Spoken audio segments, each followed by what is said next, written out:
What up, YouTube? DJ 2020 in the game. I'm just here to explain who is DJ 2020 and what my channel is about. I'm just your typical average dude. I've been in the game for like 30 years. I do what I gotta do. You know what I'm saying? I've had record deals, like 5 or 6 of those. I make beats. I mean, you see my equipment. I got my accomplishments chilling on the side. And these are things I do. I'm a DJ. I got my DJ set. I'm also into photography and videography. What I'm doing, I'm trying to build a network. I'm trying to build a show. I mean, it's kind of late when I come in the game because a lot of the teens got this sold up. But I don't never believe that you're too old to, as I say, set it off. You know what I'm saying? I've done a lot. You know, like I said, I've had like 5 or 6 record deals. Big up to G Street, big up to Island Records. I mean, I came out on that. Like, that was worldwide for me to come out on G Street and Island Records, because that was the first real, like, borderline major deal. It became major when we moved from G Street to the mother label, which was Island.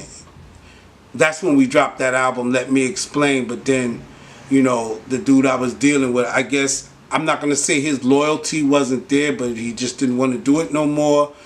I guess irreconcilable differences with the label. He didn't want to deal with that label anymore, so the only way was to just dead the deal. But the problem with him deading the deal was I was part of the package of the deal. At that time, I was just a DJ, and it wasn't like I really signed the contract. I signed the contract with him, but I signed under him. You know what I mean? Because I was just the DJ. It was Mr. Me and DJ 2020, so I was just the DJ. But I grew up loving music. I always loved music. My mother used to have these parties at her house, and I used to always be the DJ. I would come out. You remember the little adapters that hold up the 45s? I used to put the records on that, but I would sit there and it's like I was developing a playlist, you know. I would look at all the 45s. I mean, she had like, she had a lot of 45s. You understand what I'm saying? I'm talking about stacks of 40s. Same way I collect records, used to collect records in crates. Now I deal with the digital playlists and all that the same way. I mean, she had a lot of them, but I used to run through them because it was nothing but adults. And the only reason I did that because I wanted to be part of the party. You know what I'm saying? Because, you know, when adults come over as a youngster, you know, your parents don't want you out there. They smoking, they drinking, whatever they do, they partying like adults. So they didn't want me and my brother out there. You know what I'm saying? So I used to just find an excuse. Because we used to try the shit. We used to try to come out and clean up and get out of here. You know what I mean? Like, so... And I remember them days sitting in the room with just me and my brother, and we listening to music, and we want to be a part of that. So I'm always, as smart as I am, that's what DJ 2020 is. I'm smart. I'm a highly intelligent, innovative, technical person. I like gadgets. I like to mess with gadgets. And like I said, so she had this record player. I'll go out there, I'll put my playlists up, going through the 45s. And I would watch the people dance, but then I became part of the party. I mean, I ate and everything. I had food, all that. I love to produce. I love to make beats. That's my thing. I'm murder on beats. I mean, we talking about Mike Will made this. You know what I'm saying? I make beats. I do what I do. When we first got with G Street, it was kind of hard because the partner I was with, he wanted to make beats too. I don't understand how you transform to rapper to producer, but then I can't say that because in my upbringing, who is DJ 2020? In my upbringing, I was a rapper. I was Shakespeare. They used to call me MC Shakespeare. Big up to my man Steve. He used to make a dance called Do the Shakespeare. I can't forget that. But like I said, I was Shakespeare, and remember the basement parties under the church and stuff like that, because I used to rock with my man DJ Putt Putt, you know, back in 80s. You know, he was the DJ of the block. Big up to Brook Ave, big up to St. Anne's. That's where I come from. I'm from the South Bronx. Born and bred, you know what I mean? I'm from the South Bronx. So a lot was going on in the 80s and the 70s and the 90s. Hip-hop was being birthed. I was there. B-Boy Records was right around the corner from me. Rock Candy Music, I always wanted to get down with them. My man Putt Putt was down with them. But like I said, he was the DJ of the block. So he was who I caught, but I caught him as an MC. I was a rapper. You understand what I'm saying? I like to rhyme. I was writing things because I thought I was a poet, but then I also draw because I had, if you remember the old, is this for my old heads? If you remember the old book, it's a big book. It's about this thick. It's about this thick. And it had all the superheroes in it, but it was a sketchbook. It would show you from egg to line segment how to draw superheroes, how to make them look like they brolic and muscles, and then the finisher. I had that book because a friend of mine's, of my mother's, you know, that was her boyfriend at the time.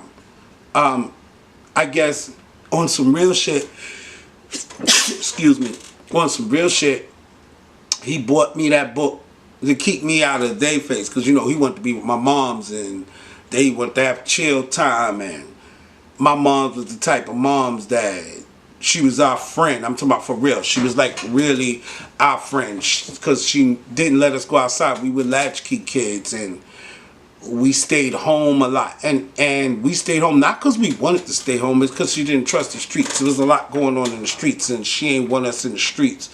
So her boyfriend at that time, you know, he tried to entertain me, my brother. He would give us money, anything, you know, to keep us out the way, keep us busy. You know, I forgot what my brother got. I don't know what my brother got, but I know I got this book, and I'm drawing superheroes. So big up to Roscoe for that, because that made me the artist I am today, down to the point that I do graphic arts. You know what I'm saying? Because he instilled that artist thing in me, drawing early. But still, and then at that time, like I said, I was doing music. So I was already doing music. Then I liked the poetry. And I'm talking about, you know, that crying poetry. I liked that poetry because I actually felt how people was feeling when they wrote it or they read it out. You know what I'm saying? So I was into that too. Call me a nerd. I don't care. I used to be a nerd. I sit there. I had the bell bottom play. I mean, look at this picture. I used to be a nerd. I used to be a nerd. Thick Coke glasses like I got now. My man Big Sean used to always get at my man Dad. You know what I'm saying? He used to always get at me, tell me my glasses could destroy a meatloaf, break the side of a mountain. I didn't heard it all. I heard I was the reason why the Coke bottle was so thick for the soda. But you know what? I ran with that. I ran with that. Memories. That's crazy. But I ran with that. I ran with that. Because at the end of the day, that was my man, Big Sean. That was my man. That what? I love him. I love him. I love him to death. Even though we don't see each other like that, I love him to death. Who is DJ 2020? I'm a very curious person. Call me nosy, whatever you want. But I like to know stuff.